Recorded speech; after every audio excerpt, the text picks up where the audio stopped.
Provavelmente, você já deve ter visto alguma arte do Tom Phelan. Caso ainda não o conheça, não tem como negar que o trabalho dele é bem característico. Os traços firmes e os gradientes são usados para demarcar bem os corpos com proporções idealizadas, envoltos em uniformes e roupas de couro bem apertadas. Estas são marcas registradas deste autor, que influenciam muito na cultura gay da época e até nos dias de hoje. Mas quem foi o Tom Phelan? Tolkien nasceu na Finlândia, em uma vila muito rústica e conservadora. Porém, como seus pais eram professores, eles valorizavam muito o desenvolvimento intelectual e artístico. Por isso, ele teve acesso a uma educação diferenciada, que incluía artes plásticas, literatura e música. Contam que entre os 8 e 10 anos de idade, o jovem Tolkien já desenhava histórias com lenhadores, fazendeiros e trabalhadores braçais que viviam no cotidiano. Mas claro, que ainda sem a carga sexual que seus desenhos ganhariam no futuro. Também dizem que quando ele era adolescente ele ganhou um par de botas militares, daquelas com cano alto, com as quais ele se masturbava. Depois que sua mãe descobriu, elas foram confiscadas. Em 1939, Tolkien, com 19 anos, foi para a escola de artes em Helsinki para estudar propaganda. Mesmo que a Finlândia fosse um país homofóbico, a capital já contava com diversos guetos homossexuais. Nesse cenário, que o futuro Tom teve contato com outros temas recorrentes em suas ilustrações: marinheiros, militares, policiais e operários. Por conta da Segunda Guerra Mundial, Tolkien teve muitas experiências sexuais com soldados alemães que vinham à Finlândia. Isso acrescentou os uniformes e sadomasoquismo à lista de fetiches que logo se tornariam parte fundamental em sua arte. Mesmo depois da guerra, Laaksonen encontrava-se bem empregado como um pianista em bares. Mas os guetos gays de Helsinki já não contavam mais com a presença dos militares e marinheiros que permeavam os fetiches dele. Então Tolkien passou a viver uma vida menos promíscua, se concentrando em seus desenhos, onde ele realizava seus fetiches. No final de 1956, Tolkien foi inspirado por alguns ilustradores e incentivado por amigos a mandar seus desenhos à revista Physique Pictorial, uma revista bem popular entre o meio gay.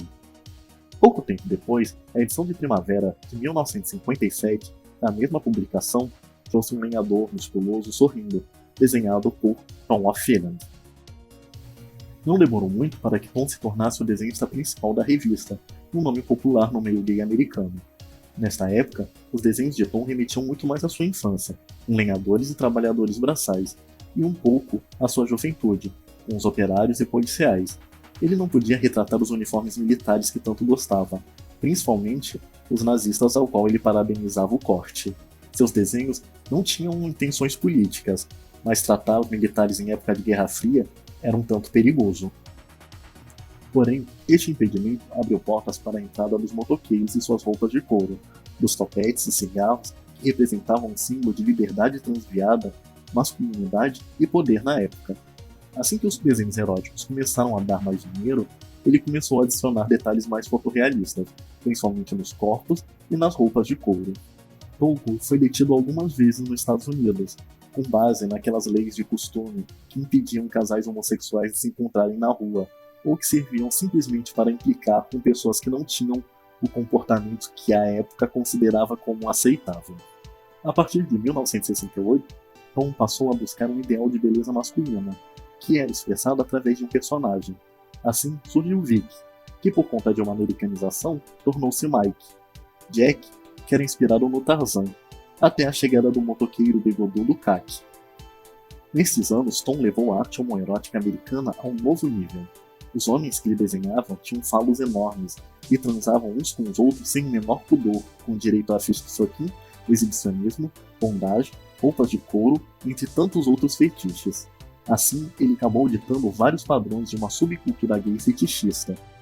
Ainda em 1968, a editora dinamarquesa DFT publicou uma coletânea de 21 páginas com as histórias de Kak, em intervalos regulares. E em 1971, ele passou a trabalhar com a editora Com e também com a editora Revolta Press, simultaneamente. Em 1973, Tom teve sua primeira exposição em Hamburgo, na Alemanha, porém todos os seus trabalhos foram roubados, exceto um.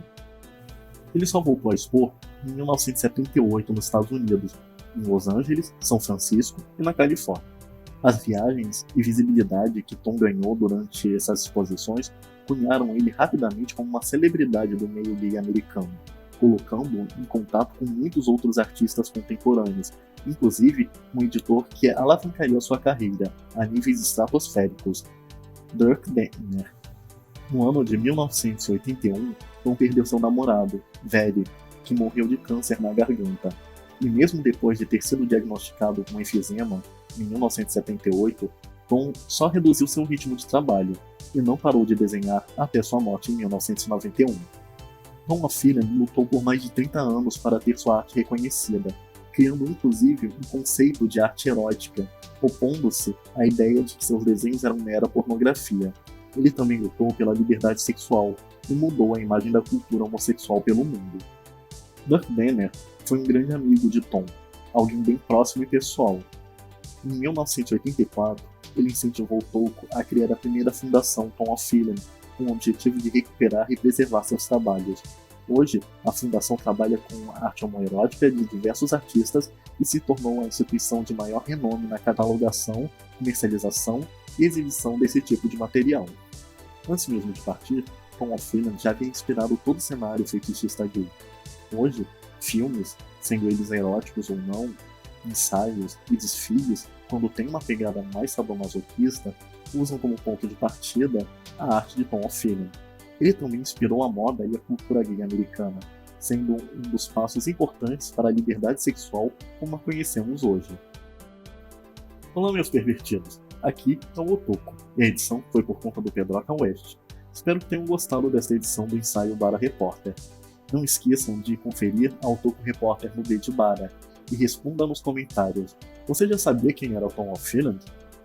Aproveite também para visitar o nosso site e ver notícias, informações e mangás Barazuco totalmente traduzidos para o português, e muito mais. Ainda dá tempo de participar do nosso tradicional concurso cultural. Confira o regulamento no D de Bara.